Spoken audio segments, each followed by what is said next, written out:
dicintai. Kami ini mahasiswa turun atas dasar hati nurani. Kemudian kalau juga ada proses perbedaan hasil di proses rekap di kecamatan, ada mekanisme yang tersedia. Ada proses penyandingan C1 hologram dengan C1 plano. Kemudian juga perbaikan itu akan langsung dilakukan di tingkatannya. Jadi semua, ya gimana? Kurang jelas. Iya. Baik teman-teman, jadi sekarang ini tahapan pemilu 2019 sedang proses rekap di tingkat kecamatan.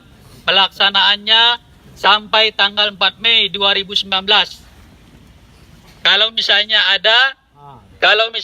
ada perbedaan data antara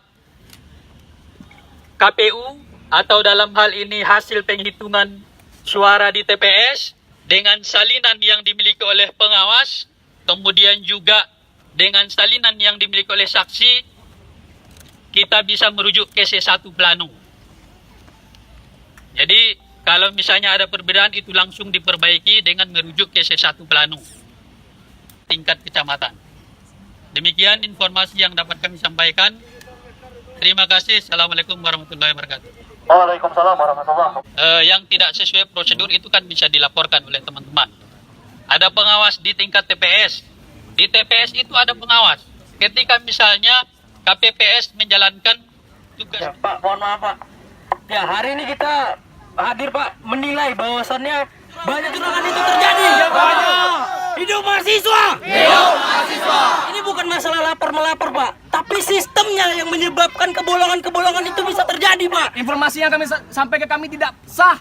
Dan juga Pak, kita bukan masalah lapor-melapor, tapi kenapa kecurangan itu bisa terjadi gitu.